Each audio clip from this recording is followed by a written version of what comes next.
Olá, aqui é o professor Vítor Araújo e vamos ver agora exemplos de campos arbitrariamente pertos uns dos outros que não são conjugados. Então, seja o campo linear, x' igual a x, com o A sendo esta matriz de rotação.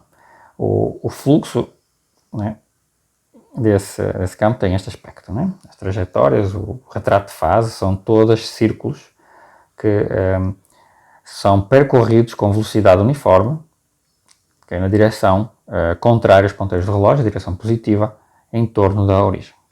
Cada trajetória é um círculo em torno da origem, percorrido com velocidade uniforme.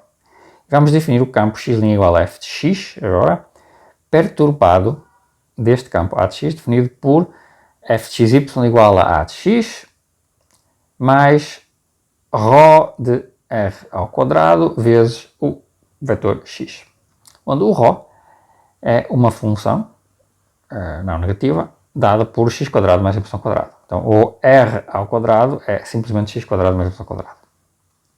Okay? Este é o campo linear.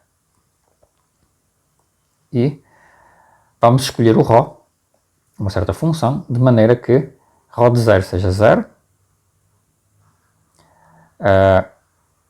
e a derivada em 0 seja também 0 para todas as ordens. Uma função lombada, né? E ρ de t seja positivo numa vizinhança de 0 à direita e seja, eu tenho aqui dois zeros positivos, okay? O ρ é sempre limitado, está entre menos epsilon e epsilon, okay? E eu tenho só estes dois zeros positivos, né? Tenho uma parte positiva aqui até o R1 ao quadrado, tenho uma parte negativa aqui até o R2 ao quadrado e depois cresce até um certo valor positivo em 1. Portanto, este é o ρ que eu vou incluir naquela perturbação. Então, ao longo das soluções x' igual a f de x, nós temos o seguinte: se eu derivar a função x² mais y² em relação ao tempo, ao longo de uma solução, então este x é um x de t, este y é um y de t, de uma trajetória deste campo. Okay? Eu calculo metade da derivada de x² mais y², isto vai ser igual pela regra da cadeia a x vezes x' mais y vezes y', que substituindo a equação diferencial, o x' é menos y mais ρ r ao quadrado x, e o y' é igual a x mais r mais ρ r ao quadrado y. Podem verificar nos slides anteriores. Né? E isto vai haver um cancelamento destes dois aqui, e vamos ficar com ρ de r ao quadrado vezes x² mais y².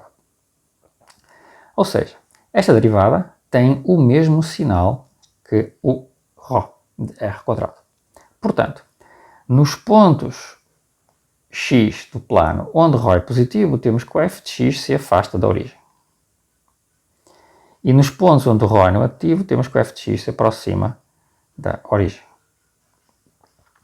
Nos zeros de ρ, o campo na circunferência de centro R1 ou R2, que são os zeros de ρ, é tangente a esta circunferência. Logo, estas circunferências são órbitas do fluxo. Reparem que quando o R for 0, isto aqui é nulo, e portanto a distância à origem é preservada. Quando o ρ for positivo, a distância à origem cresce. Quando o ρ for negativo, a distância à origem diminui ao longo do tempo. Certo? Então, qual será o retrato do fluxo? O retrato de fase do fluxo é este aqui. Eu tenho duas órbitas que ficaram fixas, ficaram imperturbadas em relação ao fluxo linear correspondente que eu perturbei. Portanto, estas são órbitas do antigo fluxo linear, percorridas de maneira uniforme em torno da origem. Okay? E as órbitas que estão entre R1 e R2, que têm uma distância de R1 e R2, eu tenho o ρ negativo e, portanto, as trajetórias elas se aproximam da origem. As trajetórias que começam com uma distância à origem entre 0 e R1, elas se afastam da origem, e as órbitas que estão a uma distância maior que R2 e menor que 1, né, porque é onde eu tenho definido o meu campo, elas também se afastam da origem. Então o que é que eu tenho aqui? Eu tenho aqui todas as órbitas que estão entre o R1 e o R2, tem uma distância à origem entre R1 e R2, elas vão convergir no futuro para esta órbita azul, à distância R1, e para o passado elas devem ir para a órbita R2. Okay? Analogamente, aqui dentro da origem, com distância entre 0 e R1, eu devo ter toda a trajetória. Bom, na origem eu tenho um ponto fixo, a trajetória está fixa, e as outras trajetórias elas devem espiralar para fora até se acumularem na trajetória R1. Okay?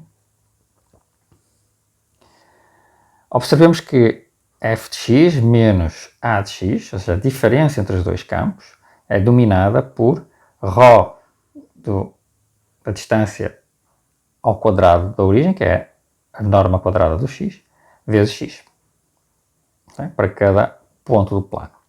Portanto, no disco de centro 0 e raio 1, nós temos, com a escolha de ρ feita antes, que este ρ era menor ou igual que ε, temos que o f de x menos a de x é menor ou igual que ε. Ou seja, para qualquer ε, eu arrumo, como o ε é arbitrário, aqui, né, eu posso, para cada ε, arrumar um campo f que está ε próximo do a de x e que com certeza não é conjugado a ele. Né? Nós temos que uma vizinhança de 0, né, o campo a de x tem uma infinidade de órbitas periódicas, enquanto o campo f de x, na bola de raio 1, tem apenas 2 órbitas periódicas. Temos então dois campos que podem ser tomados arbitrariamente próximos, mas que não são topologicamente conjugados numa vizinhança de origem. Okay? Isto é um exemplo da variedade de dinâmicas, de comportamentos, que nós podemos ter com campos não lineares. Okay? A pequena perturbação no campo linear pode destruir completamente a sua estrutura, se essa for uma pequena perturbação, né, de um campo, que seja uma pequena perturbação não linear. Okay? A perturbação que nós temos aqui é não linear. E mesmo no caso linear, nós podemos também destruir a perturbação, né? Que é um exemplo mais profundo, mais dramático.